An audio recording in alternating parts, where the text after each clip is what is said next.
Assalamualaikum warahmatullahi wabarakatuh.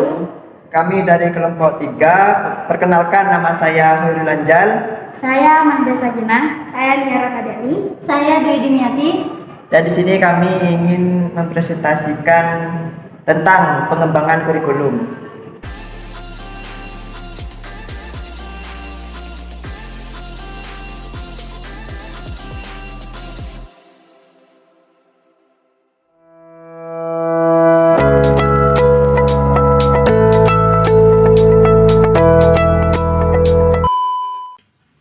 Pengertian perkembangan kurikulum.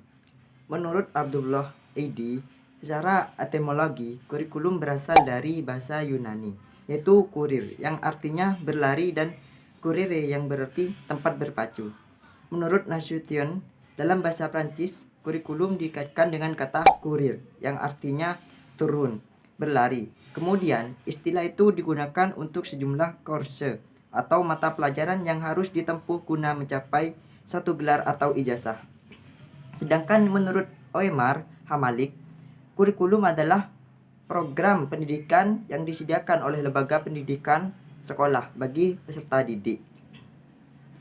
Kurikulum dalam bahasa Arab dapat diungkapkan dengan kata mahnaj, yang memiliki makna sebuah jalan yang dilewati oleh insan dalam berbagai sisi kehidupan. Adapun kurikulum pendidikan dalam kamus tarbiyah adalah manhaj al-dirasah, yang memiliki makna sebagai sekumpulan rencana dan media yang menjadi landasan dan acuan dalam mencapai sebuah tujuan dari suatu lembaga pendidikan.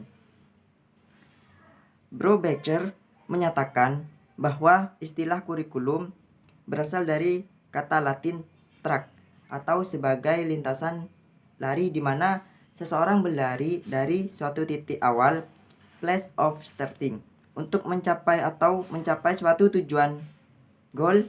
Dari istilah ini dikenal istilah minhaj al-talim, yang berarti rencana pengajaran atau kurikulum. Menurut Kamus Bahasa Indonesia KKBBI, pendekatan adalah proses, metode, atau cara untuk mencapai sesuatu. Dalam konteks ini memiliki arti sebagai metode, proses, ataupun cara untuk dapat mencapai, yang dapat dijadikan sebagai pedoman dalam lembaga pendidikan atau bahkan proses pembelajaran. Berdasarkan pendapat para ahli, pengembangan kurikulum memiliki definisi yang bermacam-macam.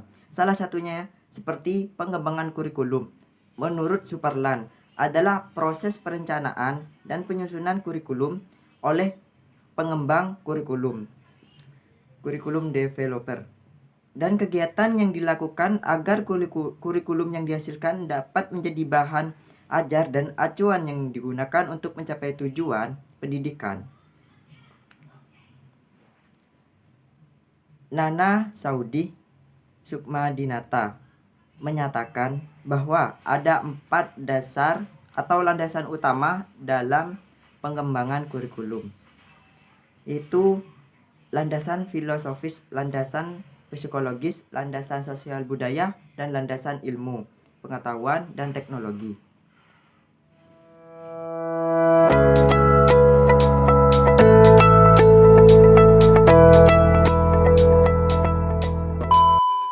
Materi yang selanjutnya adalah prinsip pengembangan kurikulum. Dalam proses pengembangan kurikulum ada beberapa prinsip yang perlu diperhatikan. Yang pertama adalah prinsip relevansi. Prinsip relevansi sendiri merupakan suatu keselarasan atau kesesuaian.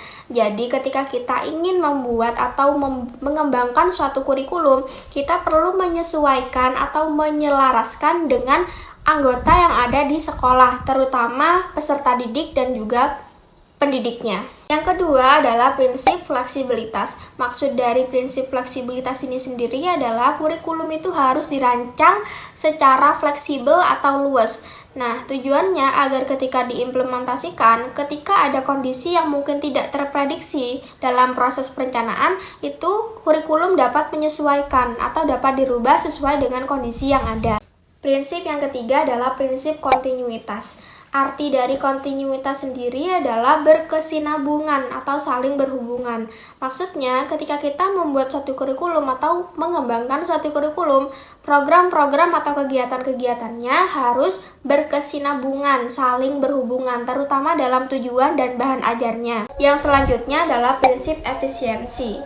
Jadi suatu kurikulum dapat dikatakan efisien ketika pengeluarannya itu dengan hasilnya itu seimbang, bukan malah pengeluarannya yang tinggi namun hasilnya nol. Kalau bisa, dalam pengeluarannya itu harus seminimal mungkin namun hasilnya maksimal. Prinsip yang terakhir adalah prinsip efektivitas. Jadi kegiatan-kegiatan dan juga program-program yang telah direncanakan itu diharapkan bisa mencapai tujuan dari kurikulum itu sendiri. Nah, kurikulum dapat dikatakan efektif ketika tujuannya sudah tercapai.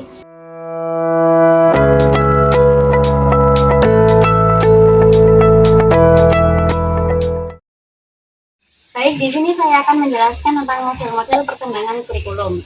Model merupakan suatu bangunan atau konstruksi yang memiliki sifat teoritis dari suatu konsep yang ada.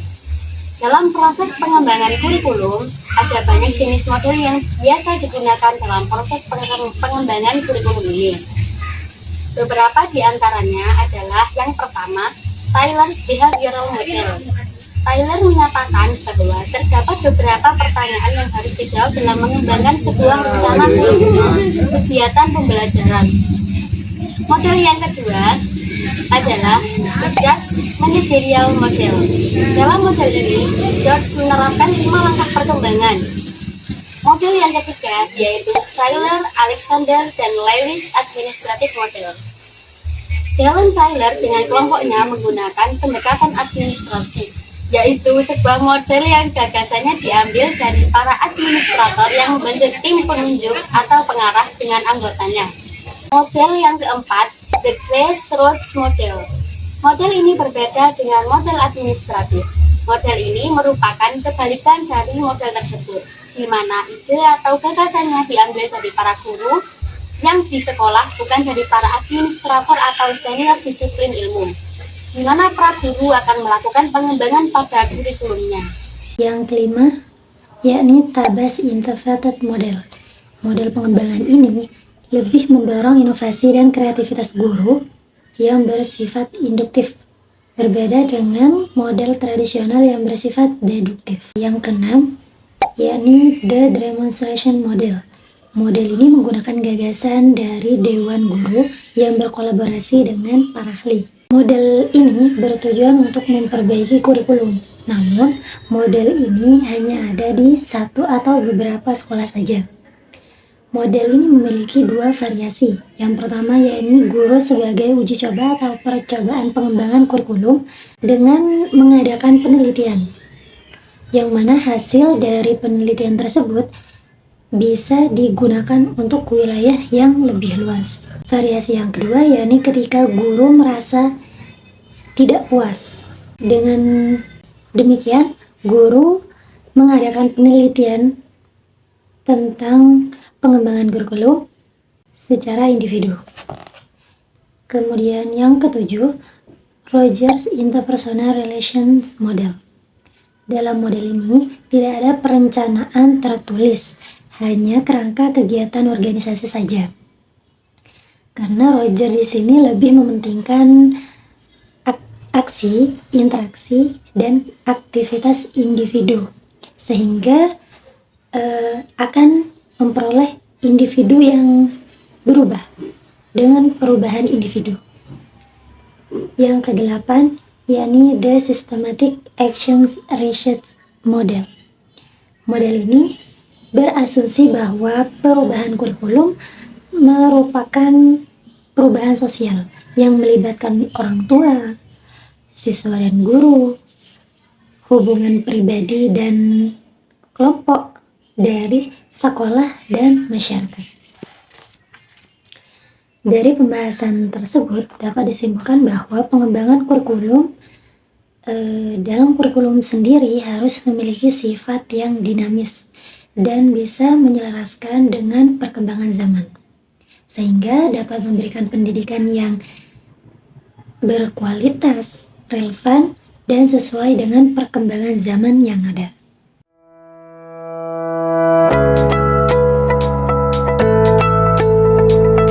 Pengembangan kurikulum adalah proses perencanaan dan penyusunan kurikulum oleh pengembang kurikulum atau kurikulum developer. Tujuannya agar kurikulum yang dihasilkan dapat menjadi bahan ajar dan acuan yang digunakan untuk mencapai tujuan pendidikan. Dalam pengembangan kurikulum perlu diterapkan prinsip-prinsip yang kuat, yang diantaranya adalah prinsip relevansi, prinsip fleksibilitas, prinsip kontinuitas, prinsip efisiensi, dan prinsip efektivitas. Prinsip-prinsip ini digunakan untuk melakukan pengembangan terhadap kurikulum dalam lembaga pendidikan demi mencapai tujuan lembaga pendidikan dan juga mengatasi masalah yang diakibatkan oleh perubahan dan perkembangan zaman ini. Kemudian, dalam proses pengembangan kurikulum diperlukan beberapa model dalam penerapannya.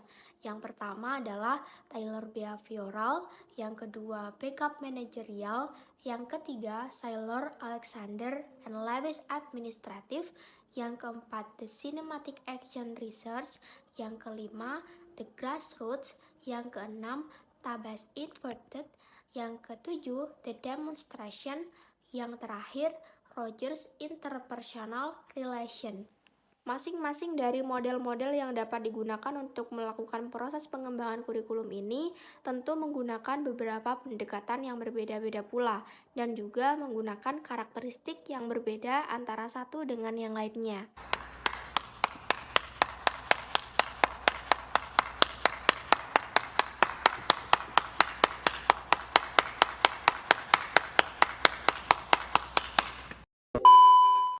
Sekian dari kami. Wassalamualaikum warahmatullahi wabarakatuh.